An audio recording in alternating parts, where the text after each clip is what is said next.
केस गळती वाढलेली आहे, केसातील कोंडा वाढलेला आहे, केसाच्या अनेक समस्यांवर म्हणून हे तेल मी बनवायला घेतलेलं आहे। पहिला तर गॅसवरती एक भांडं ठेवलेलं आहे, त्यामध्ये पॅराशूटची अख्खी बॉटल घातलेली आहे आणि नंतर त्यामध्ये घातली 4-5 जास्वंदीची फुलं, कढीपत्ता आणि भिजवलेली मेथी। आणि मेथी घातल्यानंतर कढीपत्ता घातल्यानंतर तुम्ही बघू शकता की माझं भरपूर असं तेल उतू गेलेलं आहे।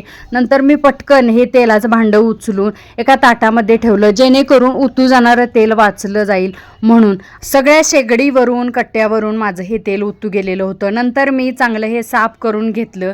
तेल तयार करण्याच्या नादात हे आणि शेगडी साफ करण्याचं एक्स्ट्राचं काम मला लागलेलं आहे। संपूर्ण शेगडी आणि किचन कट्टा साफ केल्यानंतर एक मोठं पातेल घेतलं। मला वाटलं की छोटं भांडं आहे म्हणून तेल उतू गेलं असेल। नंतर मी एक मोठं भांडं घेतलं आणि नंतर त्यामध्ये हे सगळं तेल घातलं आणि पुन्हा एकदा गॅस लावला तर परत आणि तीच क्रिया होत होती।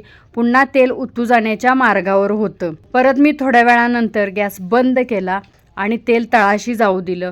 तेल तळाशी गेल्यानंतर पुन्हा एकदा थोड्या वेळानंतर मी गॅस लावलेला आहे आणि गॅस लावल्यानंतर बारीक गॅसवर हे तेल थोडा वेळ बंद चालू गॅस करत अशा पद्धतीनं त्यातील कढीपत्ता फुलं जी आहेत ती कुरकुरीत होईपर्यंत ठेवली आणि गॅस बंद करून तेल झाकून ठेवलेलं आहे। केसांसाठी फायदेशीर असं तेल करायला गेलो पण सगळा तोटाच झालेला आहे। तेल एवढं उतू गेलेलं आहे आणि हे कशामुळे झालं तुम्हाला कोणाला माहिती असेल तर नक्की कमेंट करून सांगा। व्हिडिओ आवडल्यास लाईक करा, शेअर करा आणि चॅनलला सबस्क्राईब करा।